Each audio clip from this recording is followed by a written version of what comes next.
Ya mismo comenzamos a analizar lo que ha sucedido en la República Argentina en las últimas horas, sobre todo partiendo de la decisión adoptada por la Cámara de Diputados, ratifica el veto presidencial al financiamiento universitario. Por eso estamos saludando ya mismo a Gabriel Enlavisky. Gabriel, analista político, ¿cómo vamos? ¿Cómo andan ustedes? Bien, bien, bien. Bueno, a ver, el día después para el gobierno, luego de lo sucedido en diputados, ¿qué pasa? Bueno, en ¿Es un día más? ¿Es un día diferente? No, me parece que es un día en donde empieza a retomar de alguna manera el rumbo y la agenda que había establecido en un primer semestre.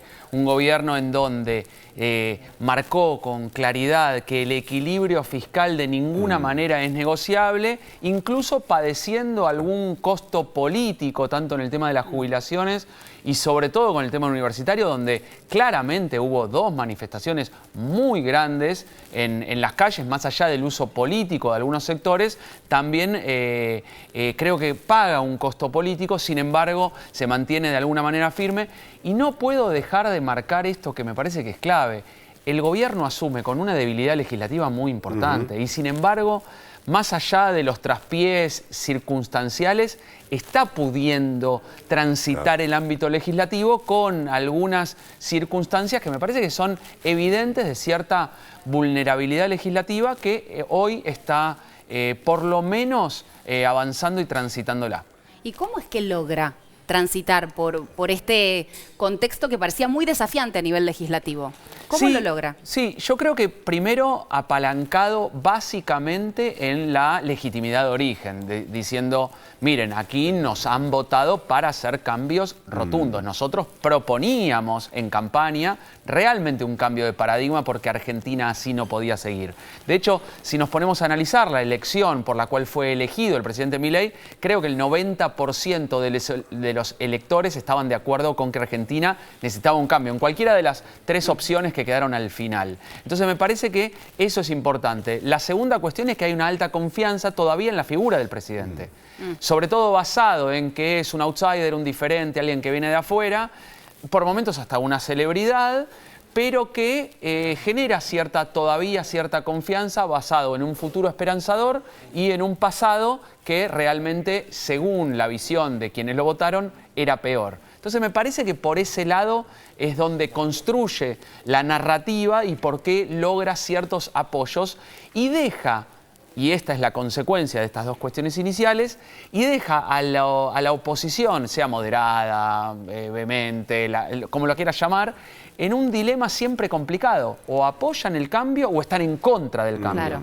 Y con su agresividad discursiva, el presidente logra esa división tan tajante y tan difícil de solucionar, sobre todo para aquellos que quieren poner un reparo, el PRO y el radicalismo sobre todo, que dicen, queremos acompañar, porque lo otro es peor, pero sin embargo queremos decir que hay algunas cosas... No diga nada. ¿Querés acompañar o no querés acompañar? Exacto. Bien, ¿y la imagen del presidente, Gabriel?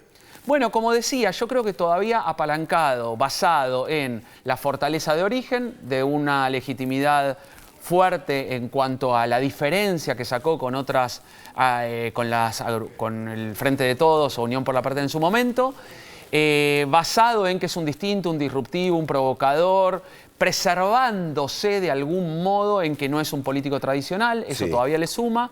Por supuesto que de acuerdo a circunstancias económicas, de miedo al desempleo, de complicaciones en cuanto a temas de seguridad, en cuanto a que no pudo de alguna manera reactivar la economía como lo prometió en campaña, probablemente en ese contexto la pérdida de algunos puntos de imágenes pueden ser natural mirando la película completa.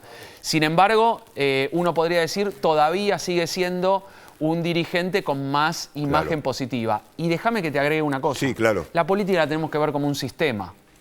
Un sistema en donde hay distintos dirigentes y liderazgos. Una política que se está reordenando en base a un desorden realmente muy complicado. Fragmentación, crisis de liderazgo, crisis de representación.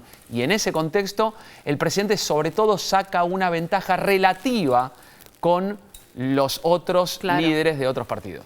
Bueno, en ese sentido podemos hablar de, vos recién decías, como quieras llamar a la oposición, ya sea moderada o contundente.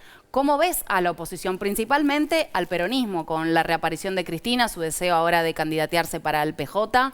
¿Cuál es tu opinión? Bueno, me parece que hay un retorno a ciertos orígenes tratando de buscar alguna estabilidad, certeza y certidumbre para poder sobrevivir. Uno diría, La Libertad va a ser un partido que tiende a crecer en las elecciones de 2025 con aspiraciones de 2027. Hoy, ¿por qué? Bueno, porque el escenario estaba dividido en dos y se dividió en tres. Básicamente la torta, que era 50 y 50, 40 60, se ha transformado en 3 tercios. Como en algún momento marcó Cristina Fernández de Kirchner, mostrando de que esto iba a ser un escenario de alta complejidad. En esa alta complejidad hay incentivos y estímulos por todos lados en donde se atraen ciertos polos y que La Libertad Avanza es un polo muy importante, sobre todo a nivel en el interior del país.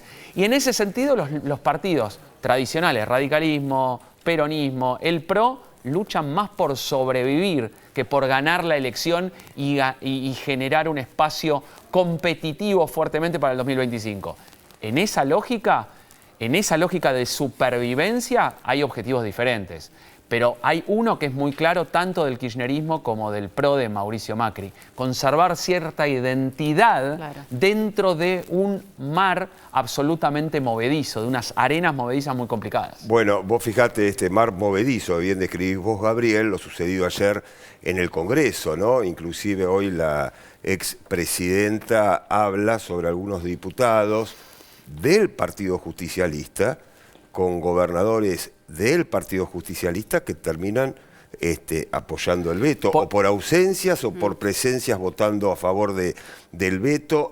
Digo, eso también es una cuestión a tener en cuenta dentro del propio Partido Justicialista. Por ¿no? eso digo que al dividirse en tercios el escenario, hay un imán de La Libertad Avanza, del gobierno nacional, del presidente, a tentar por distintas razones a distintos funcionarios, legisladores, gobernadores, etcétera, hacia apoyar cierto cambio votado por La Libertad Avanza. Ahora, también déjame que me ponga en 2025, en formato federal, y en el incentivo cuando se le decía al presidente Milei por qué no negocia con los gobernadores. Le decían, ¿por qué no hace esto?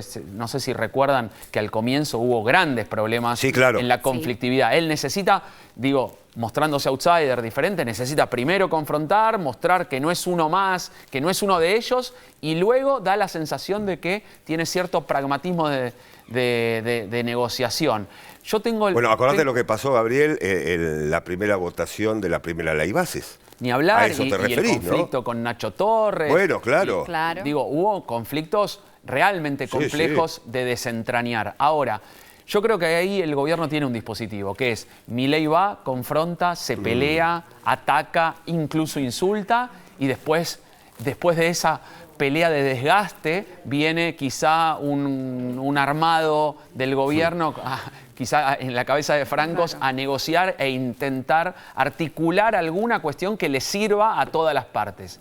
Me parece que en el 2025 La Libertad Avanza tiene un gran dilema, que es, vamos a negociar con los gobernadores para estar presente en sus listas en una especie de fusión quizá no tan manifiesta, o vamos a competir contra los gobernadores dejando la posibilidad de que el peronismo en un voto dividido del otro lado quede en primer plano y ganando. Me parece que es un dilema de difícil solución.